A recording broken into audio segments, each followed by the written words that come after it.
EA18G 그라울러의 전자력 능력이 네. 끝판왕을 보였던 게 바로 이 세계 최강의 전투기 F-22 모의 공중전을 벌여요. 공군 참모총장이 누굽니까? 좀 기억이 잘 안 나요. 우리 공군 하여간 이 그라울러를 별로 그렇게 생각을 안 하더라고요. 네. 우리가 만약에 해외 도입으로 그라울러를 한다? 그러면은 한 열 몇 대 이상을 살 수 있을 것 같아요. 우리도 스탠드 오브 제잉으로 갈 거야.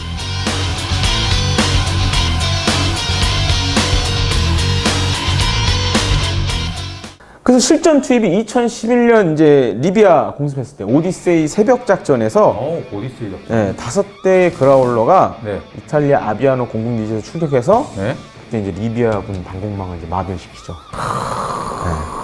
또 하면 지지는 거죠. 이제. 막 지지고. 그러니까 먼저 들어가서 지지기도 하고 같이 가서 조지기도 하고.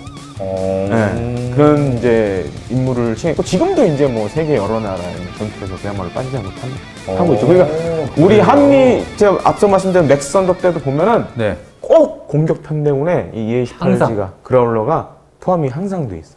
그래가지고 이제 이것도 굉장히 흥미로운 내용인데 사실 이건 비공식 기록인데 흥미로운데 비공식 기록이다. 비공식 공식 기록은 흥미로운데요? 아니에요. 네, 공식 기록은 아니에요. 그래요? EA18G 그라울러의 전자력 능력이 네. 끝판왕을 보였던 게 네. 바로 이 세계 최강의 전투기 F-22. 네. 얘하고 이제 모의 공중전을 벌여요. 아 진짜? 네, 모의 공중전을 벌였는데 격추시켰어. F-22를? F-22 격추시켰어. 그러니까 어떻게 격추시켰냐면 전자전 능력으로 마비를 시킨 것 같아 얘를. 아예 그냥 못 쓰게 만들어버린 건가? 못 쓰게 했다기보다는 하여튼 그 레이더를 그런 거 아예 한개 뭐 마비를 시키고 어차피 얘도 그 저기 암람이라든가 이런 걸 달고 있기 때문에 그렇게 해서 모의 공중전에서 F-22를 격추시켰다는 약간 이제 비공식 기록이 있어요. 야 비공식. 네, 비공식 기록이 이게 있어요. 사실이더라도 비공식으로 할 수밖에 없겠네요. 인정하면 좀 약간 이제 모양새가 이상해지니까. F-22에서는 이게 모양새가 떨어지니까. 이상해지니까. 그리고 사실은 이게 우리가 생각하는 공중전하고 좀 개념이 다른 거예요. 체면은 그러니까 지켜다오. 일종의 마법을 건 거 아니에요, 마법을. 그러니까. 그러니까 그런 얘기를 많이 하거든요. 이제 이 전자전기를 뭐라고 또 표현하냐면은 네. 공중전의 마법사라는 얘기도 하거든요. 그래서. 네. 왜냐면 이게 물리적으로 하는 게 아니라. 그렇지. 그러니까 어떻게 보면 이제 마법을 거는 거 아니에요. 마법이네. 네. 맛이 가게 하고. 그래서 이제 비공식 기록이지만 야, 이 얘기는 재밌다. F-22를 레이더를 마비시켜가지고 격투를 시켰다. 격추시켰다는 그런 약간 비공식 기록이 있어요. 야. 그래서 지금 그러니까 미해군 항모 항공단에는 네. 보통 한 60여 대 이제 그 전투기들이 배치되거든요. 함재 전투기들이. 근데 그 중에 한 4, 5대 정도는 그라울러가 꼭 들어간다고 보시면 돼요. 그래요. 그러니까 이제 지금은 이제 F-35C 이제 미해군용 그 스텔스 전투기 F-35C가 배치가 됐지만 그 전까지는 사실 이제 이 그라울러와 슈퍼호넷이 한 팀이었죠. 그래서 그렇게 많이 운용을 했고 네네네. 해외에도 사실 이제 판매를 했어요. 어느 나라가 가지고 있습니까? 사실 지금 유일하게 산 나라는 호주. 호주밖에 없어요. 그러니까 호주가 슈퍼호넷을 도입하면서 그라울러도 도입을 했죠. 그래서 12대를 2015년부터 도입을 합니다. 그 중에 한 대가 이제 문제가 미국에서 이제 넬리스 공군기지에서 그때 아마 훈련에 참가했었는데 네. 엔진 화재 나가지고 이륙하던 중에 엔진에서 이륙하다가 엔진 화재가 나가고? 이륙 화재가 돼가지고 한 대 말아먹었어. 불났어 그래가지고. 그래요? 그래서 이제 최근에 한 대를 이제 다시 사기로 했는데 네. 근데 이때도 되게 말이 많았어요. 그래서 지금 뭐 매니아들 사이에서는 뭐 호주가 산 거는 뭐 다운그레이드 형이다. 근데 제가 알아보니까 그건 아니고 네, 뭡니까? 그 다운그레이드를 하게 되면 오히려 비용이 더 많이 들어가요. 그러니까 제가 보잉사 담당자에 물어봤더니 야, 그거 말도 안 된다. 그렇게 되면 하드웨어적으로 만약에 다운그레이드를 시켜버리면 별도의 물건을 또 따로 만들어야 된다. 그러니까 이제 그거는 내가 볼 때 저기 그분 얘기로는 약간 잘못된 정보 같다. 그리고 재밌는 건 뭐냐면 에펙 3차 사업했을 때 네. 보잉사가 약간 옵션으로 네. 만약에 한국 공군이 당시 이제 사일런트 이글이 나가야 되고 어드밴스드 이글을 하여튼 그때 사일런트 이글, 어드밴스드 이글 뭐 이거 사면 옵션으로 우리가 그라울러를 주겠다. 주겠다. 그래서 그때 이제 나왔던 얘기가 뭐였냐면 그라울러 뭐 몇 대라고 말씀드리긴 뭐하고 그라울러하고 미 공군이 쓰던 이제 KC-135 공중급유기가 있어요. 그거를 이제 우리가 패키지로 주겠다.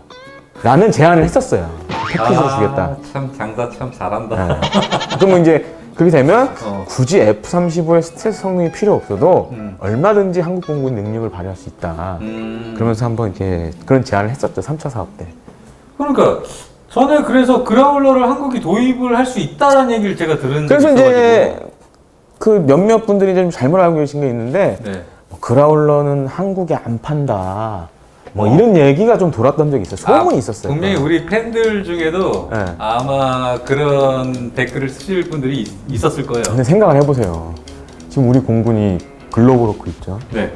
F-35 도입했죠. 네. 그러면은 이걸 도입했다라는 의미는 뭐냐면 미국의 동맹국들 중에서 그래도 최첨단 무기를 팔 수 있는, 신뢰할 수 있는 동맹국이라는 거예요.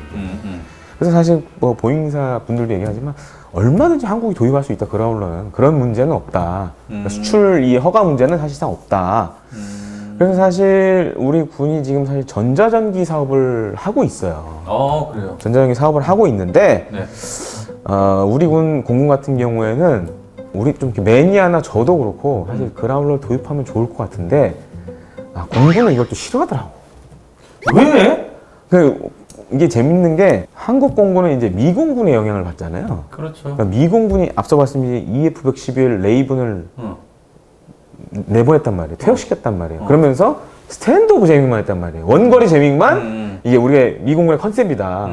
대신에 이제 일반 전투기들의 전자점프들 다 달았죠. 그러면서 우리 공군도 그렇고 재밌는 건 일본 항공자위대도 그래요. 일본 항공자위대도 그라울러 도입 얘기가 나왔었거든요. 근데 일본 항공자위대 결국엔 어떻게 했냐면은 자기네들이 만든 C2 수송기에다가 그걸 전자전기로 개조해서 이제 그걸 향후에 배치할 예정이거든요. 그러니까 거기도 컨셉이 원거리 제밍, 스탠드 오브 제밍만 이제 한 거고 우리 공군도 미공군 뭐 비슷하게 우리도 스탠드 오브 제밍으로 갈 거야. 사업을 지금 그렇게 진행을 하고 있거든요. 그래서 이제 국가형 같은 경우에는 네. 우리가 전에 했던 이제 C-130 수송기 있죠. 네네네. 그걸 개조해서 전자전기로 만들고 싶어하고 그렇게. 그다음에 공군에서는 약간 이제 비즈니스 제트기 기반으로 우리가 이제 전자전 장비를 달아서 원거리에서 저게 이제 방공망을 교란하는. 그래서 얼핏 제가 알고 있기로는 ROC가 그러니까 군에서 작전 요구 성능이 제가 봤을 때 전 세계에서 전무후무예요 그게. 그러니까 200km 밖에 있는 적의 지대공 미사일 레이더를 조지는 개념으로 이렇게 얘기를 하고 있는데 그래서 이제 뭐 국내 개발 뭐 얘기 나오고 있는데 근데 지금 문제가 뭐냐면은 이게 지금 이게 뭐 어떤 사업을 이제 보내려면 소요 검증이라는 걸 하거든요. 이게 진짜 필요해?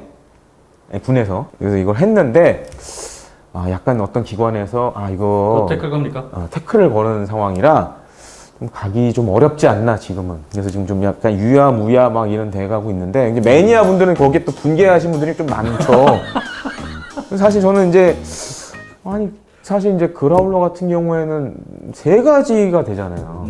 자체 공중전도 할 수 있고 물론 그런 상황이 오면 안 되지만 그런 공중전 능력도 가지고 있고 그 다음에 이제 혼자 들어가서 제밍할 수도 있고 그 다음에 공격 편대군이랑 같이 가서 조질 수도 있고 뭐 이런 정말 다재다능하거든요. 그렇다고 지금 제가 알고 있는 전자전 우리 그 개발 뭐 향후 양산 예산을 그걸 다 이제 고려를 해봤을 때 우리가 만약에 해외 도입으로 그라울러를 한다 그러면은 한 열 몇 대 이상을 살 수 있을 것 같아요. 열 몇 대나? 네. 그리고 이제 뭐 수출 EL 문제도 제가 봤을 때는 크게 이게 오스트레일리아가 이미 샀기 때문에 크게 이게 문제가 되진 않아요. 그러니까 오스트레일리아랑 우리랑 거의 이게 같은 레벨이기 때문에 뭐 크게 어렵진 않은데 일단 우리 공군이 별로 그거에 생각이 없는 것 같아요. 공군 참모총장이 누굽니까? 좀 기억이 잘 안 나요. 우리 공군 하여간 이 그라울러를 별로 그렇게 생각을 안 하더라고요. 네. 그렇군요. 그래서 좀 우리하고는 이제 인연이 없는, 그러니까 이 아시아 지역에 있는 또 일본하고도 좀 인연이 없어요. 또 이게. 그래요? 네, 일본 항공자인데도 스탠드 오브 제밍으로 간다고 이제 해버렸기 때문에 우리하고는 인연이 없고 지금 그래서 이제 해외 수출된 국가는 호주, 오스트레일리아가 유일합니다. 그렇군요. 예. 자, 여기까지 적 방공망을 아주 그냥 전자전기 초토화시키는 그라울러. 알아봤는데요. 예. 오늘 또 재밌었어요? 뭐 재밌었다니 다행입니다. 좀 많이 구독해 주세요. 그러면 좋아요도 많이 눌러주시고 좀.